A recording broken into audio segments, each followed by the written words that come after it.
Hi there, year 8. So this second half was a bit trickier, so I didn't finish it off in class, but I thought I'd make a video for those who wanted to do the problem solving notes on the back of your note sheet. So here, exercise 1F, question 5. This is a problem solving type of technique. So here we go. What we're going to do and how do we tackle this problem? I like to think of it as like where are you starting and where are you finishing is usually the starting point. So draw a number line and you can start to visualize what's happening. So here, let's say 0 is over here. So where are you starting? You're starting at number 4. So 4 somewhere over here. So here's 4. That's the point that you're starting off with. Then you say, well, it says plus. And we know that plus means go to the right. Okay?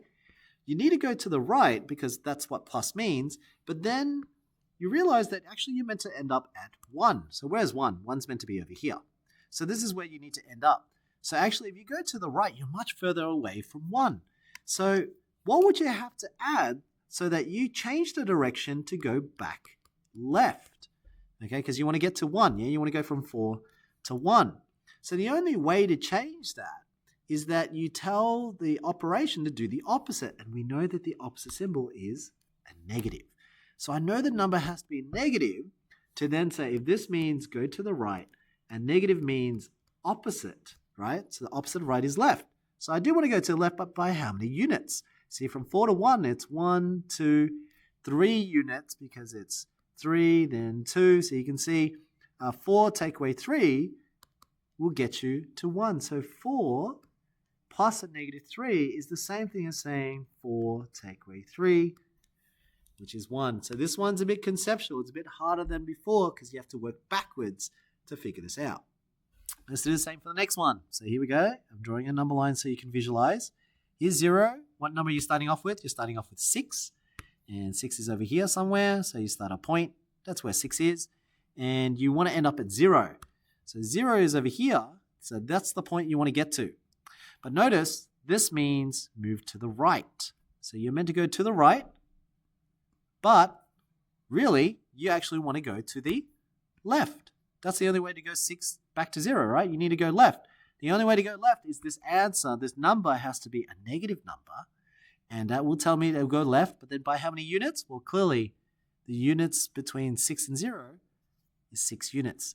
So really, what you're saying here is 6 plus a negative 6 is the same thing as saying 6 minus 6.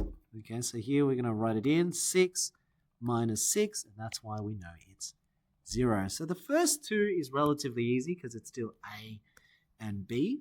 You'll find that J and K will be a bit trickier. Okay, so J and K needs you to think a bit now because now you don't know where you're starting off. So draw the number line. Okay, we're still at 0.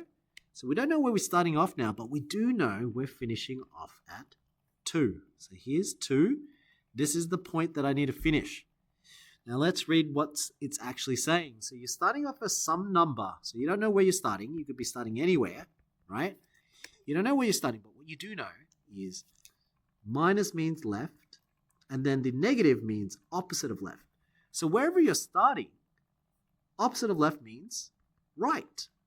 So you know that if it's right, it's actually plus, right? So something plus 7 gives you 2.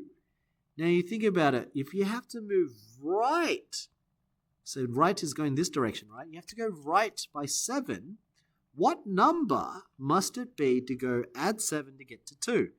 Now, you can sit there and trial and error, or you can do a bit of logic.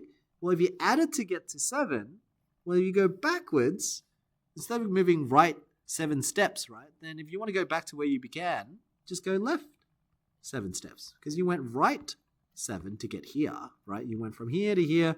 You had to take 7 steps to the right. Well, then to go back, just go left 7. So from 2, if you go left 7, where do you end up? Let's count it. 1, 2 brings you to 0, and I need another 5 to get to 7 units in total. So hence the answer must then be negative 5. So I had to start off at negative 5. Negative 5 plus 7 will give you that 2. So that's what makes this question trickier, okay, because you don't know where the starting point is. You can have a go, pause the video, and you can have a go with K. All right, assuming you had a go and you got your answer, let's see if you got it right. So again, here's 0. I don't know where I'm starting, but I do know I finish at negative 4. And negative 4 is over here. That's your ending point. And then notice here, this means left. This is opposite of left, which means you're moving to the right. But if you're moving to the right, then essentially you've got something plus 2 needs to give you -4.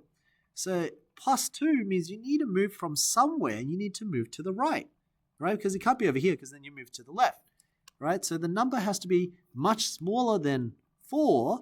It has to start somewhere on the left of 4 because you need to move right by 2 to get to -4. And by the same logic again, instead of moving right by 2, let's go left by 2, which means -2. So -4, if you go back by 2, 1, 2, that should give you -6. So the answer is -6. Okay? There we go. So that's how you do this section here. It could be a bit confusing, but I hope that explains and makes it more clarified.